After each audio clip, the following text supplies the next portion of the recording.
नमस्कार दोस्तों, आपका अपने चैनल मनोज गुप्ता अकेडमी में आपका स्वागत है।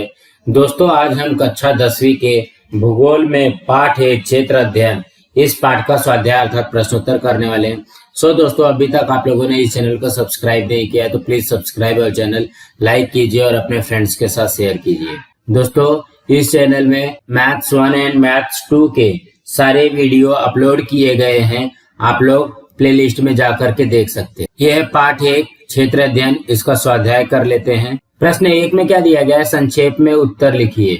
उसमें से पहला प्रश्न है, आपके द्वारा किए गए क्षेत्र अध्ययन का वृत्तांत लेखन कीजिए। तो इसके उत्तर में आएगा कौन सा विषय हम लोग लेते हैं, घारापुरी एलिफेंटा द्वीप के क्षेत्र अध्ययन का वृत्तांत लेखन।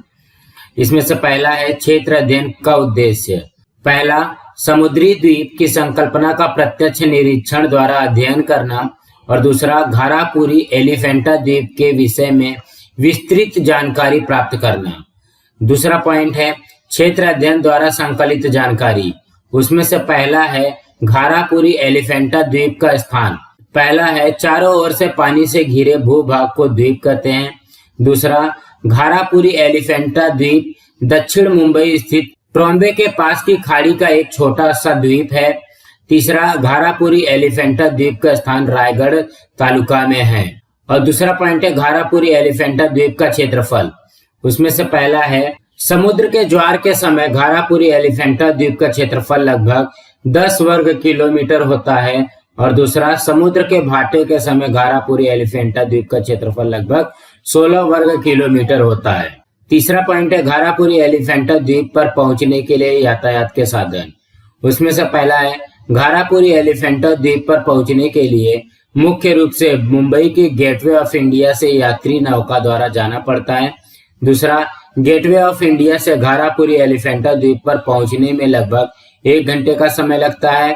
तीसरा, इस यात्रा के दौरान मुंबई की टोलेगंज इमारत, बॉम्बे हाई क्षेत्र, नावा सेवा बंदरगाह, बड़ी बड़ी व्यापारिक नौकाएं, सीगल पक्षियों के झुंड दिखाई देते हैं। चौथा पॉइंट है घारापुरी एलिफेंटा द्वीप के पर्यटकों का आकर्षण। उसमें से पहला है घारापुरी एलिफेंटा द्वीप पर पत्थर में खोदी गई अनेक गुफाएं पाई जाती हैं।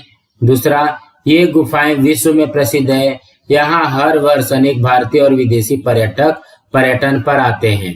पांचवा पॉइंट है घारापुरी एलिफेंटा द्वीप का जनजीवन। उसमें से पहला है घारापुरी एलिफेंटा द्वीप पर लगभग 1500 से 2000 लोगों की बस्ती पाई जाती है। दूसरा, घारापुरी एलिफेंटा द्वीप के लोग मुख्यतः पर्यटन, धान की खेती, नौका मरम्मत, मछली पकड़ना आदि व्यवसायों से जुड़े हुए हैं।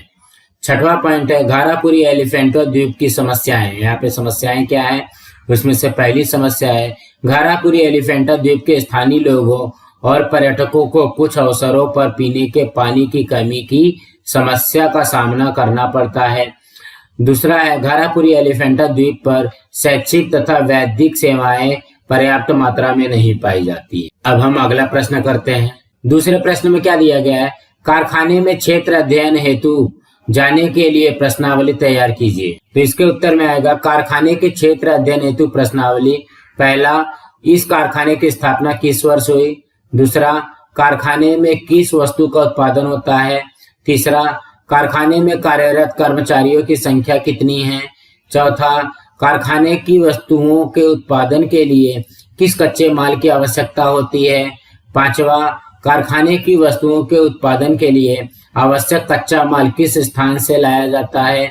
छठवां, कारखाने में उत्पादित पक्का माल किस स्थान पर बिक्री के लिए भेजा जाता है। सातवां, कारखाने के श्रमिकों की सुरक्षा के लिए कौन सी सावधानी रखी जाती है। आठवां, पर्यावरण को हानि से बचाने के लिए कौन से उपाय किए जाते हैं। अब हम अगला प्रश्न करते हैं। तीसरे प्रश्न में क्या दिया गया है, क्षेत्र अध्ययन के दौरान कचरे का व्यवस्थापन कैसे करेंगे। इसके उत्तर में आएगा क्षेत्र अध्ययन के दौरान कचरे का व्यवस्थापन इस प्रकार करेंगे।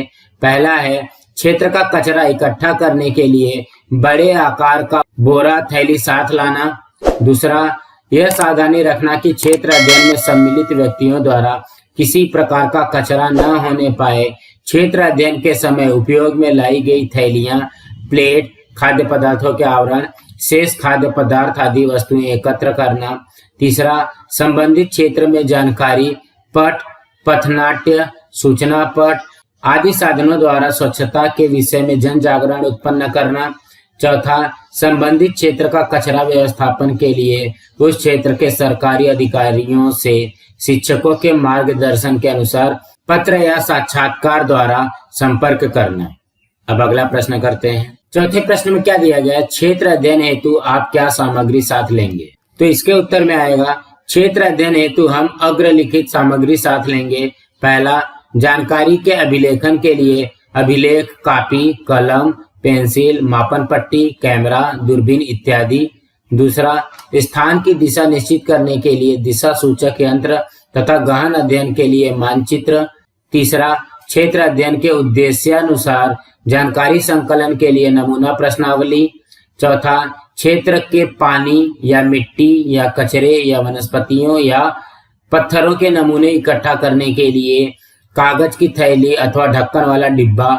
इसके साथ साथ टोपी, पानी की बोतल, प्रथमोपचार पेटी इत्यादि, ये सारी चीजें हम साथ में लेकर चलेंगे। अब अगला प्रश्न करते हैं। पांचवें प्रश्न में क्या दिया गया है? क्षेत्र अध्ययन की आवश्यकता स्पष्ट कीजिए। इसके उत्तर में आएगा, क्षेत्र अध्ययन की आवश्यकता अग्रलिखित मुद्दों के रूप में स्पष्ट की जा सकती है। उसमें से पहला है, क्षेत्र अध्ययन द्वारा भौगोलिक संकल्पनाओं, घटकों तथा प्रक्रियाओं का प्रत्यक्ष अनुभव प्राप्त किया जा सकता है। दूसरा, क्षेत्र अध्ययन की सहायता से मानव तथा पर्यावरण के पारस्परिक संबंधों की जानकारी प्राप्त की जा सकती है। तीसरा, क्षेत्र अध्ययन द्वारा क्षेत्र अध्ययन के लिए चुने गए क्षेत्र की सामाजिक, आर्थिक, ऐतिहासिक तथा सांस्कृतिक परिस्थितियों का भी अध्ययन किया जा सकता है। चौथा, क्षेत्र अध्ययन द्वारा भूगोल का अध्ययन अपेक्षाकृत अधिक आकर्षक बनता है और प्राप्त ज्ञान के उपयोग को प्रोत्साहन मिलता है। दोस्तों, आज हमारा यहाँ पे पाठ 1 क्षेत्र अध्ययन का स्वाध्याय कंप्लीट हुआ। दोस्तों, आप लोगों को ये वीडियो कैसा लगा आप लोग कमेंट बॉक्स पे जरूर लिख करके बताइए। आप लोगों को ये वीडियो पसंद आई होगी तो आप लोग इस वीडियो को लाइक कीजिए, अपने फ्रेंड्स के साथ शेयर कीजिए ताकि उनको भी प्रश्न उत्तर मिल सके, और इस चैनल को सब्सक्राइब कीजिए। नमस्कार दोस्तों।